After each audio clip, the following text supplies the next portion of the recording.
What's up, guys? Ham Productions here, back with another video. Today, we're predicting the NFL award winners. So, like MVP, Offensive Rookie of the Year, Offensive Player of the Year, all that stuff, Comeback Player of the Year. So hopefully you guys enjoy this video, and let's get started. Started off, we're doing Comeback Player of the Year, and I have Joe Burrow winning it. He's coming off a season-ending injury, which kind of qualifies him for the award, I would say. I think Comeback Player of the Year kind of just means like coming back from, I guess you could say, injury or something, or just, kind of coming back from not necessarily being bad or being hated, but like we saw with Baker Mayfield kind of came back from, and, Joe Flacco, kind of being, they literally said, like, they called him and he was on the couch watching football. So Joe Burrow, he definitely has the weapons to do it. I mean, you got Jamar Chase, T. Higgins, Trent Irwin, Mike Gesicki. They drafted, I think, Jermaine Burton out of Alabama. So I think he has, a really good chance to do really well. I think he has a chance to reach 5,000 yards. If you watch my videos, you know my opinion on Joe Burrow. I think he's number 3 in my opinion, maybe number 4. He's not better than Josh Allen and Patrick Mahomes, but he still is a really good quarterback. The defense should be decent to okay this year. But I think Joe Burrow is just gonna be the best player on the team. I think he's gonna have to kind of carry the team a little bit this year. So yeah, I have Joe Burrow winning the comeback player of the year. For coach of the year, I have D'Amico Ryans. He should have won it last year. No disrespect to Kevin Stefanski. Obviously, he had to start tons of different quarterbacks, but Houston Texans were really a Hail Mary away from getting the number 1 pick. Like, they were a Hail Mary away from getting the number 1 pick. And, they ended up, getting the Hail Mary. I think they went for 2-1, so the Bears got the number 1 pick. Houston Texans were horrible. Mika Ryan, CJ Stroud, they revived the Houston Texans, and they made the playoffs. They won a playoff game against the Browns, and Kevin Stefanski's head coach of the Browns. Like, D'Amico Ryans won that coaching battle. So I just don't understand, kind of how they gave it to Kevin Stefanski. I think the Browns did beat the Texans in the regular season, but the playoffs matter more than the regular season, and the Texans beat up the Browns.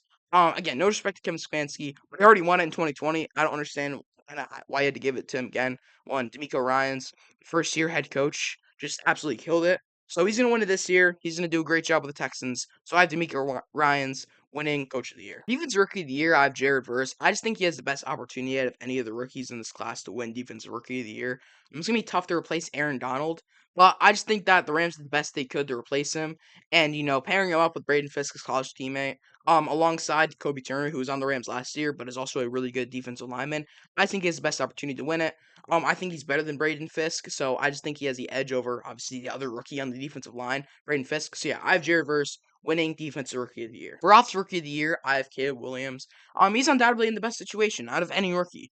They have Keenan Allen, DJ Moore, Roma Dunze, Cole Kmet, DeAndre Swift, a good defense, and honestly, with good coaching and good online play and chemistry with the skill players, good play from the skill players, he should have the sword in the bag. He's a great quarterback. We've seen it in college. He had, kind of a down year compared to, his really good Heisman year, from 2022. But he's still a good quarterback, you know what I mean? Like, he still should do really well. And again, with the correct coaching and, just good play from the skill players around him, which obviously can definitely happen, I think he has a sword in the bag. So I predict Caleb Williams will win the Offensive Rookie of the Year. Defensive Player of the Year, I have Kyle Hamilton. I think Kyle Hamilton's going to have a Stephon Gilmore level year to where people are going to realize, hey, this guy was undoubtedly the best defensive player. Let's not give it to an edge rusher. Because if you look at Pro Football Reference, look at the past few Defensive Player of the Year winners, past 4 years have all been edge rushers, whatever. Then there's Stephon Gilmore. Then look at it's just all like edge rushers. Then you had Troy Polamalu and Charles Woodson and stuff. But, there hasn't really been, again, besides Stephon Gilmore in the past 10 years, since Troy Polamalu, that, has won it. It's just all been edge rushers. So, again, there's been one defensive back, who was Stephon Gilmore, who had a great year, who was awesome for those few years in New England. So I think Kyle Hamilton is going to have that level of a year, that level of a season. You know what I mean? He's going to have a great season. He's going to, be the best player in that Ravens secondary, which should be really good with Nate Wiggins and Marlon Humphrey and all those other guys. So Kyle Hamilton will be considered the best safety in the NFL after this season. He will win Defensive Player of the Year. Offensive Player of the Year, I have Justin Jefferson. I'm not going to say he has to settle for Offensive Player of the Year, but I just don't see him reaching 2,000 yards and winning the MVP because I just think that you have to kind of get 2,000 yards as a wide receiver to win MVP. We saw Lamar Jackson win the MVP last year with bad stats. Like, he did not have that good stats and he won MVP.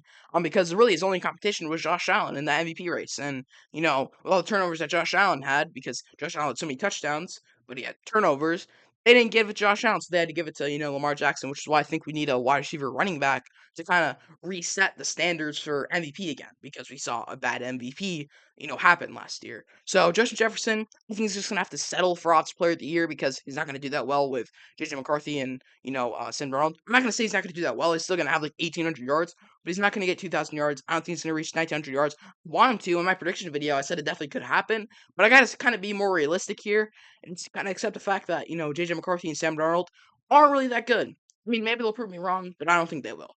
So I think Justin Jefferson has a good season, but he'll have to settle for Offensive Player of the Year. For the MVP, I had Josh Allen, and this is kind of crazy because, in my opinion, my prediction, Josh Allen has 40 touchdowns. I'm going to say like 30 rushing, or not 30 rushing, 30 passing, 10 rushing, and he's going to have like 10 total turnovers, which is going to be, I guess, half of what he had last year. He had 21 last year. But he only is going to have a plus 30 differential, which is what he had last year. 51 touchdowns, 21 turnovers last year. But since he lowered his turnovers, which apparently is the only reason why Josh Allen sucks. Like, you watch any news, sports news, you see any person, why is Josh Allen overrated? Because of the turnovers. So he's going to lower him this year, and he's going to be good again. You know what I mean? People are going to start, acting like he's better because he lowered his turnovers. Even though in my prediction, he'll have less touchdowns because James Cook will emerge more as a huge factor in the offense. So in my prediction, I literally have Josh Allen having a worse year than he did last year, but he's still going to win MVP because the MVP voting system is stupid. And just because Josh Allen lowers his turnovers is going to win MVP. And obviously, I want tons of success for Josh Allen, but it's pretty obvious that he didn't care that he won MVP, that he didn't win MVP last year. I'll show the video of him with Taylor Lewan or something like the day of the MVP or whatever. Didn't get it. I'm sorry. 49 out of 50 votes to Lamar. But you who got the one vote? Me? Yes. Hey. How do you feel about it? Honor. And he's like, oh, he didn't win. And he's like, no, like sarcastically, because he doesn't care. He just wants to win a Super Bowl. But since, the narrative is Josh Allen, turnovers equals bad, lowers turnovers because Ken Dorsey and Stephon Diggs will be gone, and he'll win the MVP despite having a worse season statistically or worse touchdowns than he had last year. So yeah, that's it for my prediction video. That's the ending. Obviously I want Josh Allen to win the MVP. I want, Bills players to see tons of success, but he will literally have a worse season in my prediction than he had last year. But since he lowered his turnovers and since the MVP voting system, again, it's stupid, he's not gonna win it. So again, I wanted to win it. He will deserve to win it. He will have deserved to win it, but it's dumb because he should have won it last year. He should have won it in 2020. So yeah, that is it for this video. Hopefully you guys enjoyed it. If you did, you know what to do.